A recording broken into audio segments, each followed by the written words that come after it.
नमस्कार। खबरों के इस बुलेटिन च तुहाडा स्वागत। मैं हाँ परमिंदर कौर। पहला पेश ने चोटियां खबरां।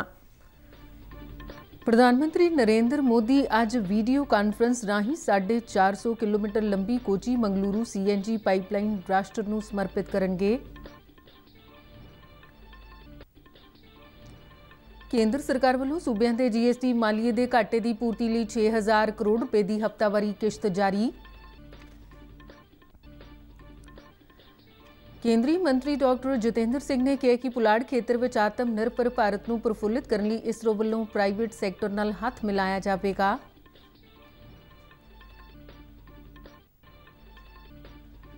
सूचना ते प्रसारण मंत्री प्रकाश जावड़ेकर ने कहा कि केंद्र सरकार के सारे ही मंत्रालयों ते विभागों को फास्ट ट्रैक आधार ते डिजी लॉकर को अपनाने लिए कहा गया है।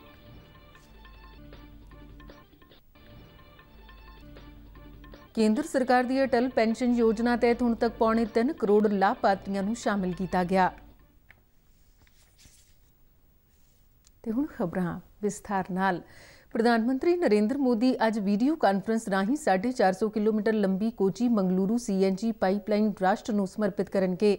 केरल और करनाटक के दोहां शहरों विचाले गैस पाइपलाइन का काम गेल इंडिया लिमिटेड वालों पूरा किया गया। इस पाइपलाइन राही करनाटक को CNG की निर्विघन सप्लाई की जाएगी। कोची मंगलुरु CNG पाइपलाइन की रोजाना समर्था 12 million metric standard cubic metre है। केरल वालों मुहैया करवाई जाने वाली CNG करनाटक के दक्षिण कन्नड़ जिले तो इलावा आस पास के इलाकों सनती मंतव और रसोई गैस के तौर पर उपलब्ध करवाई जाएगी। कर्नाटक के मुख्यमंत्री BS येदुरप्पा और राज्यपाल वजूभाई वाला इस वर्चुअल समागम दौरान मौजूद रहेंगे। केंद्रीय खजाना मंत्रालय ने सूबਿਆਂ ਦੇ GST मालीए के घाटे की पूर्ति लिए 6000 करोड़ रुपए की 10वीं हफ्तावारी किश्त जारी की है। मंत्रालय वालों जारी बयान मुताबिक 23 सूबਿਆਂ लिए 5516 करोड़ रुपए जारी किए गए हैं, जबकि 3 केंद्र शासित प्रदेशों दिल्ली, जम्मू और कश्मीर और पुडुचेरी लिए 483 करोड़ तो वध की राशि जारी की गई है। बाकी रहिंदे 5 सूबਿਆਂ अरुणाचल प्रदेश, मणिपुर, मिजोरम, नागालैंड और सिक्किम वालों इस बार GST घाटा नहीं दिखाया गया। मंत्रालय ने बयान च आखिया कि सरकार वालों अक्तूबर 2020 एक विशेष उधारी विंडो सूबਿਆਂ ਲਈ स्थापित की गई सी, जिस राही सूबਿਆਂ ਦੇ 1,10,000 करोड़ के GST मालीए के घाटे को पूरा करना है। इस प्लेटफॉर्म राही केंद्र सरकार वालों सूबਿਆਂ ਤੇ केंद्र शासित प्रदेशों ਲਈ उधारियां लईयां ਜਾਂਦੀਆਂ ਨੇ। सरकार वालों इस हफ्ते की किश्त ਲਈ 4.15% की ब्याज दर ते रकम जुटाई गई है। हुण तक केंद्र सरकार वालों 60,000 करोड़ रुपया उधार चुके गए हैं। केंद्रीय परमाणु ऊर्जा के पुलाड़ राज मंत्री डॉक्टर जितेंद्र सिंह ने कहा कि पुलाड़ खेतर में आत्म निर्भरता को प्रफुल्लित करने लिए इसरो वालों प्राइवेट सैक्टर नाल तालमेल बनाया जाएगा। नवी दिल्ली च इसरो दीयां प्राप्तियां ते भारत के पुलाड़ प्रोग्राम बारे पत्रकारां नाल गलबात करदे जितेंद्र सिंह ने कहा कि प्रधानमंत्री नरेंद्र मोदी की निजी देखरेख हेठ प्राइवेट सैक्टर को पुलाड़ खेतर में योगदान देने का इतिहासक फैसला लिया गया है। उन्होंने आख्या कि सरकार वालों भारतीय कौमी पुलाड़ प्रोत्साहन और अधिकार केंद्र को स्थापित करने नाल प्राइवेट कंपनियों के नाल नवे स्टार्टअप प्रतियोगिता च शामिल होंगे। उन्होंने दस्सिया कि इस फैसले तहत पुलाड़ गतिविधियां च छोटे सैटेलाइट लॉन्च व्हीकल, भू स्थानक सेवावां, सैटेलाइट और एप्लीकेशन उत्पादन के निर्माण को प्रस्तावित किया गया है। जितेंद्र सिंह ने कहा कि केंद्र सरकार का फैसला पुलाड़ खेतर में एक मील का पत्थर साबित होगा।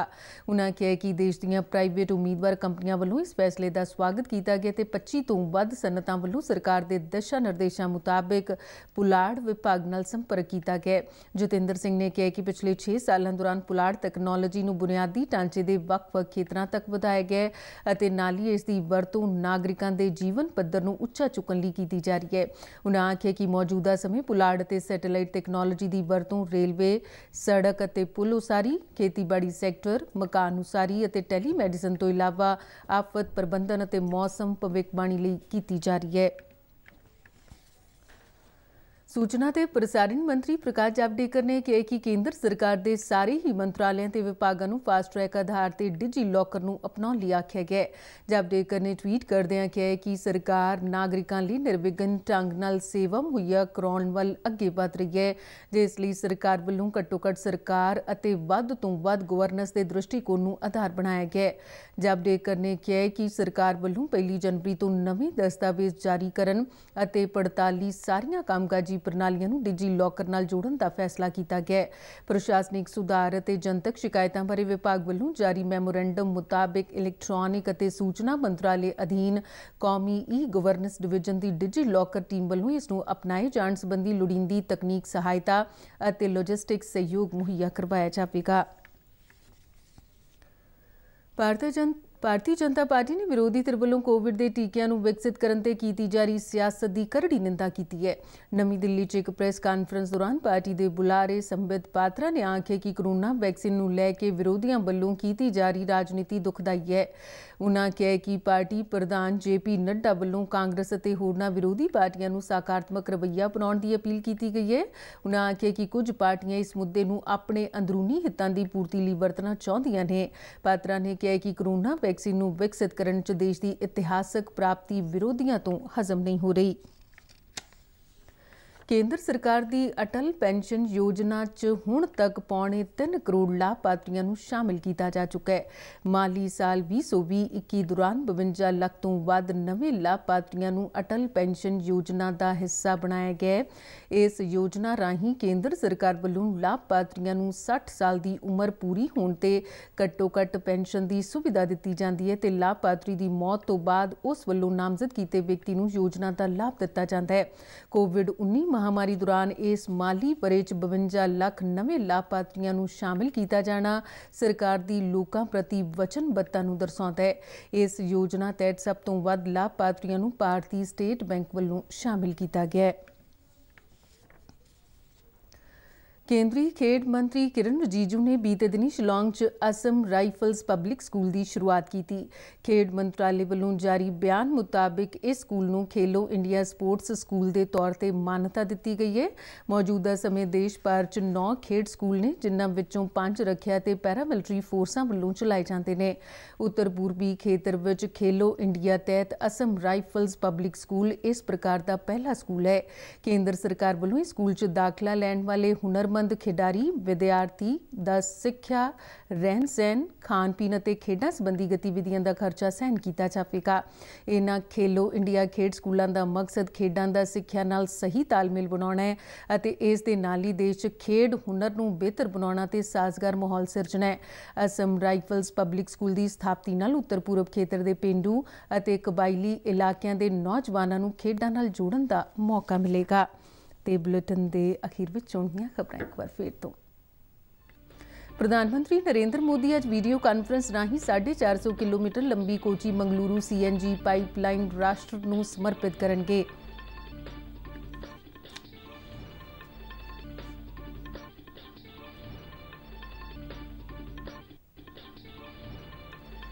ਕੇਂਦਰ ਸਰਕਾਰ ਵੱਲੋਂ ਸੂਬਿਆਂ ਦੇ GST ਮਾਲੀਏ ਦੇ ਘਾਟੇ ਦੀ ਪੂਰਤੀ ਲਈ 6000 ਕਰੋੜ ਰੁਪਏ ਦੀ ਹਫ਼ਤਾਵਾਰੀ ਕਿਸ਼ਤ ਜਾਰੀ।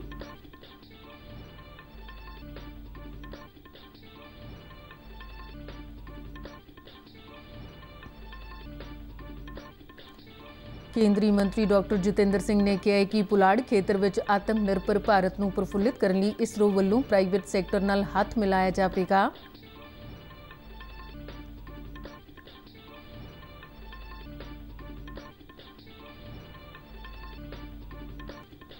सूचना ते प्रसारण मंत्री प्रकाश जावड़ेकर ने कहा कि केंद्र सरकार के सारे ही मंत्रालयों के विभागों को फास्ट ट्रैक आधार पर डिजी लॉकर को अपनाने लिए कहा गया है।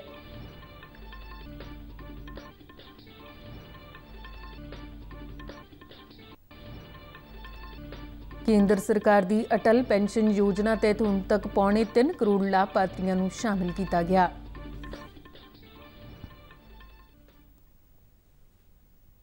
इस दे नाल ही खबरां दा बुलेटिन खत्म होंदा है। नमस्कार।